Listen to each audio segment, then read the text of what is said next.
नमस्कार, घटना चक्र बुक वीडियो के इस शैक्षणिक मंच पर आपका स्वागत है। हमारा उद्देश्य है ज्ञान को सरल, स्पष्ट और सुलभ रूप में आप तक पहुंचाना। आइए आरंभ करते हैं अध्ययन और सफलता की इस यात्रा को। नमस्कार, कभी सोचा है कि देश का बजट आखिर काम कैसे करता है? मतलब सरकार के पास इतना सारा पैसा आता कहाँ से है और फिर वो हमारी जेब तक कैसे पहुंचता है? आज हम 2025-26 के बजट के इन्हीं बड़े बड़े आंकड़ों को आसान भाषा में समझेंगे। तो आज हम 4 जरूरी चीजों पर बात करेंगे। सबसे पहले देखेंगे कि देश की तिजोरी भरती कैसे है। फिर देश के खर्च और कमाई के बीच के अंतर को समझेंगे। उसके बाद टैक्स के नए सिस्टम पर नजर डालेंगे और आखिर में कुछ उदाहरणों से देखेंगे कि इसका हम पर क्या असर पड़ सकता है। देखिए, देश चलाना भी एक तरह से घर चलाने जैसा ही है। एक बजट होता है, आमदनी होती है, खर्चे होते हैं। तो सबसे पहले ये समझना जरूरी है कि इस देश की तिजोरी में पैसा आता कहाँ से है।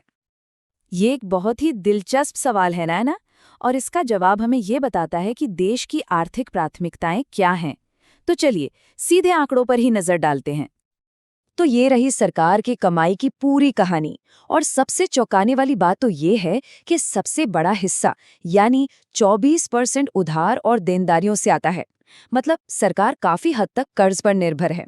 इसके ठीक पीछे है इनकम टैक्स, जिससे 22% आता है, और फिर जीएसटी, जिससे 18%। सोचिए, सिर्फ इन 3 चीजों को मिला दे तो सरकार की कमाई का लगभग 2/3 हिस्सा बन जाता है। बाकी पैसा नॉन टैक्स रेवेन्यू और दूसरे शुल्कों से आता है। तो ये तो हुई आमदनी की बात, लेकिन कहानी का दूसरा पहलू भी है। अब ये समझना जरूरी है कि आमदनी और खर्च के बीच का जो अंतर है, जिसे हम घाटा कहते हैं, वो कितना है। अच्छा, ये राजकोषीय घाटा शब्द सुनने में थोड़ा भारी लगता है, पर इसका मतलब बहुत सीधा है।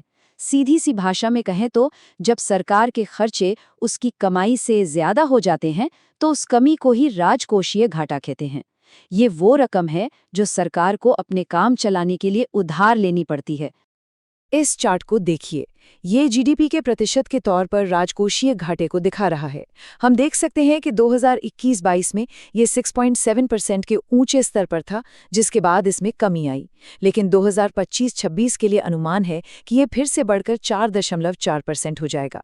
अब इस बढ़ोतरी का मतलब ये हो सकता है कि सरकार आने वाले समय में इंफ्रास्ट्रक्चर या सामाजिक योजनाओं पर ज्यादा खर्च करने का सोच रही है, जिसके लिए उसे और उधार लेना पड़ेगा।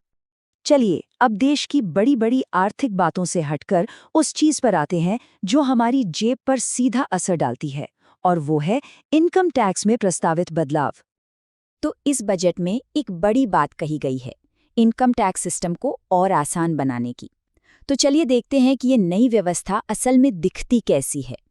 तो ये है नए टैक्स स्लैब का पूरा ढांचा। जैसा कि आप देख सकते हैं, 4 लाख रुपए तक की कमाई पर कोई टैक्स नहीं है। उसके बाद जैसे जैसे आमदनी बढ़ती है, टैक्स की दर भी धीरे धीरे बढ़ती जाती है, जो 24 लाख से ऊपर की आय पर 30% तक पहुंच जाती है। आमतौर पर जब सिस्टम को इतना सरल बनाया जाता है, तो इसका मतलब ये होता है कि टैक्स पेयर को कई तरह की छूट और कटौतियों का फायदा नहीं मिलता, जिससे टैक्स फाइल करना आसान हो जाता है। अच्छा, ये नंबर्स तो देख लिए, पर असल में इसका मतलब क्या है? चलिए कुछ आमदनी के उदाहरण लेकर समझते हैं कि ये नया सिस्टम काम कैसे करेगा। मान लीजिए किसी की सालाना आमदनी 8 लाख रुपए है। तो नई व्यवस्था में पहले 4 लाख पर तो कोई टैक्स नहीं लगेगा, और जो बाकी के 4 लाख है उन पर 5% की दर से टैक्स लगेगा। यानी कुल टैक्स बना 20,000 रुपए। अब एक और उदाहरण लेते हैं। मान लीजिए आमदनी 16 लाख रुपए है। अब यहाँ पर टैक्स की गिनती टुकड़ों में होगी। पहले 4 लाख पर 0, अगले 4 लाख पर 5%, उसके अगले 4 लाख पर 10% और आखिरी के 4 लाख पर 15% टैक्स लगेगा। इससे ये साफ है कि पूरी 16 लाख की कमाई पर 15% टैक्स नहीं लगता।